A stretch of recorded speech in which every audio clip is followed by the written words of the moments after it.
Hello and welcome back to the Sun Sign Self-Awareness series. This is video 3 and here we are talking about Leo.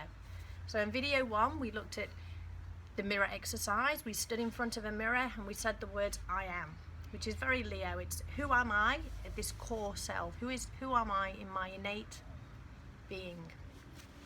And then on video 2, which was last week, I got you to look at your birth chart and to look at where the sun resides in your birth chart, so in which sign, in which house, and then to look at the houses in your chart where you find Leo. And for some of us that will be in one house, and for others you may have Leo going across 2 houses.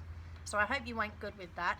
As a way of supporting you with this, I am going to be doing a Q&A session this week, because I'm aware that if you're not particularly familiar with astrology, that you might have a few questions or need a bit of clarity. So keep a lookout for that in the week, and hopefully you can ask me a question and we'll clear up a few things to move you forward. Now today I was kind of contemplating a few ideas for how we could talk about the Leo energy today, and I thought what would actually be important would be to talk about the energy of 2016 as a whole, because some years are easier than others, and some years it's much easier for us to get out there and be who we are, and also related to what's in our birth charts as well and the kind of person we are. And I think this year has been a particularly tough year, and with what's been the Saturn-Neptune square that's been overarching the whole year, a lot of us may have been connecting with a feeling that things are a little bit hard. It can be a little bit tough, okay? And I want to talk about that energy somewhat. And I also want to talk about the Mars retrograde energy, that we're just about to clear the end of this cycle as we get towards the end of the month. But I think these two big energies coming together, along with the Sun in Leo energy and our ability to shine as the person we are, our ability to connect with what brings us fulfillment, what lights us up, what gives us joy, and our ability to actually shine that out and be that in our life. You know, I think this Mars retrograde has really shown us a lot about things that may need healing or addressing in order to enable us to do that. Okay? And then we have the Saturn-Neptune energy. So let's have a talk about this Saturn-Neptune. So for the whole of 2016, this transit has mostly been in play. And we've had, if you think of Neptune as the planet of our ideals and our dreams, and then you think of Saturn, okay? And Saturn's there as the planet of manifestation and reality. And they've been squaring each other, which means they've been at 90 degrees in the sky. Now a square aspect is an aspect of challenge often, and it's also an aspect of manifestation. So it's an aspect that means we're forced to look at these two energies within our own personal psyche and to make something of that. Now, Neptune has been in Pisces and Saturn is traveling in Sagittarius, and they're both mutable signs, which means it means we've had to be able to be flexible this year and to really become adaptable and to cope with whatever's going on or life's throwing at us. Now, again, you think of Neptune as the ideal, Saturn as the planet of manifestation, okay? So Saturn also asks us to do the work. So what work have we been called to do this year in order to bring our ideal or our dream into reality? What do we want to make manifest? And when Saturn is in Sagittarius, it's particularly what do we want to make manifest that is in relation to our truth. Okay, so what are your ideals? What is your truth in life, and how much does your current life reflect that? And if there's aspects of your life that aren't in line with your truth and who you want to be, it's probably true that you've been asked to let go of a few things this year as well. So Saturn in Sagittarius has really asked us to get hold of that, okay? And then Neptune in Pisces has been asking us to surrender and to let go, okay? And as we do the work which Saturn is calling for, we're also asked to let go of control. So Saturn wants to control things. Neptune kind of wants us to let go and surrender a little bit. And it's kind of balancing these two very different energies, which is quite a challenge this year, okay? So Saturn is also Father Time. So Saturn's been asking us to have patience, to build resilience, you know, to really persist and to connect with a strong part of us in doing that. he's been asking us to really look at our belief system in Sagittarius. You know, what is our belief system? We've also had Mars going backwards through Sagittarius. You know, do you have a belief system that holds you back? Okay, or does your belief system honor this big Neptunian dream of where you want to go? Is there something in you that needs healing and needs to be let go of in order to make that manifest? So Neptune can also be our imagination. Okay, so when you connect that with Saturn, which can be the planet of fear, well, you can have all kinds of fear that we've manifested this year as well.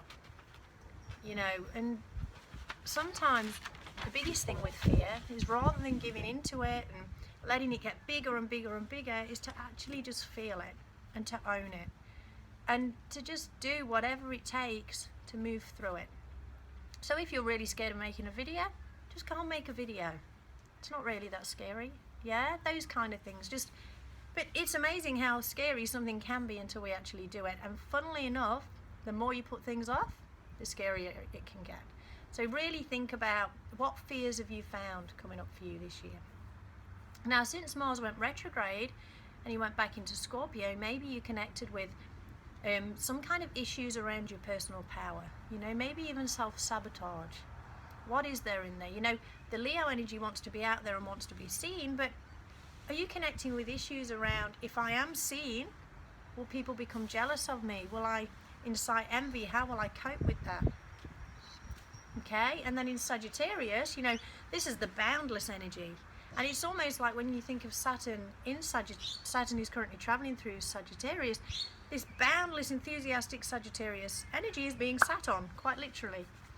But maybe these big goals and these big pictures and the big dreams that we have, if we went running off as the people we were at the beginning of this year and put all that in place, what would it look like compared to the us that are going to be there at the end of the year? You know, if you're doing the work, if you're listening to what's coming up for you, if you're doing more training perhaps, if you have a health issue and you're really being asked to look at that, because what if you've got this whole beautiful idea about your life and maybe you want to go do the Kokoda trek or something, this is just an example, but the reality is you can't even walk to your car without getting out of breath up the driveway.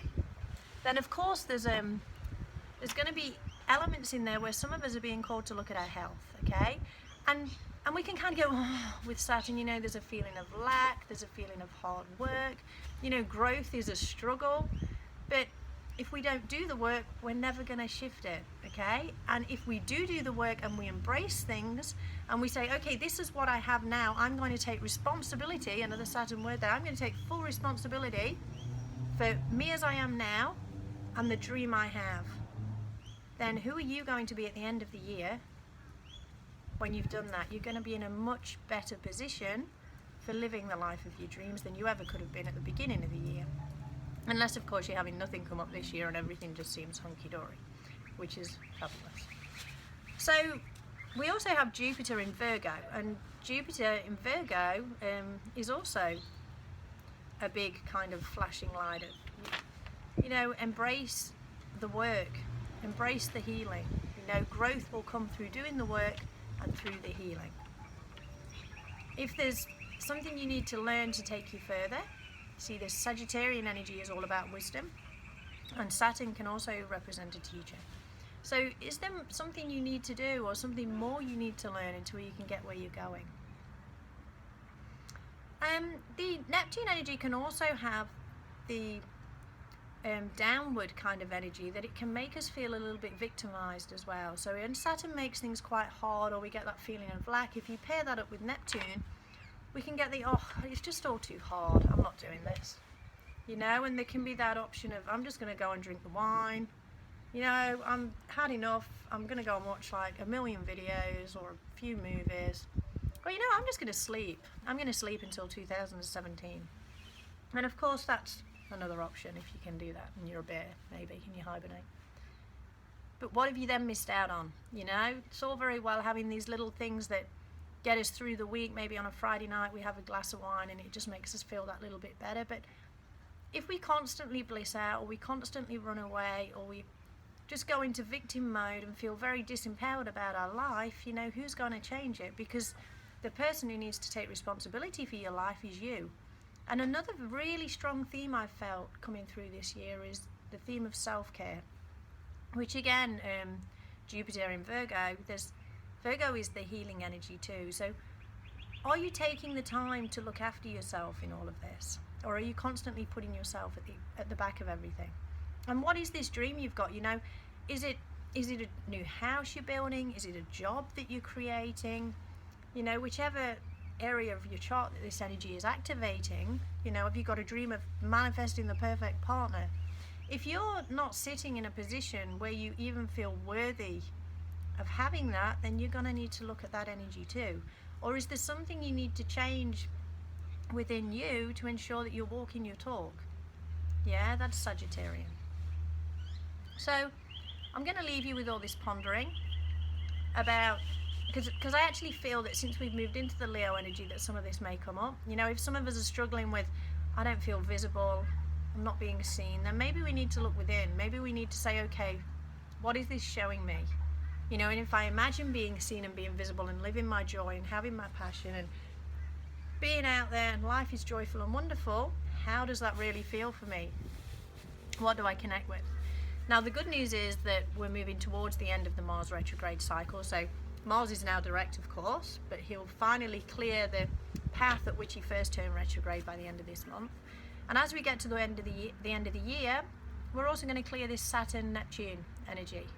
So I guess the message is just embrace whatever's coming up for you right now and do the best you can. And one way to really handle this kind of energy is to just live in the present moment, in every moment. Instead of looking too far ahead, looking at the past, just live now and do whatever needs doing right now to the best of your ability. And also let go of perfection. You know, Neptune can really see things in an idealized form. And sometimes that's not real either, you know. So maybe it's time to also take a look at where we can kind of deceive ourselves a little bit. And the pursuit of perfection kind of holds you back in itself, doesn't it? You know, just embrace things as they are, live day to day. And I'll see you next week for more of this Leo energy. And look out for that Q&A session. See you next week.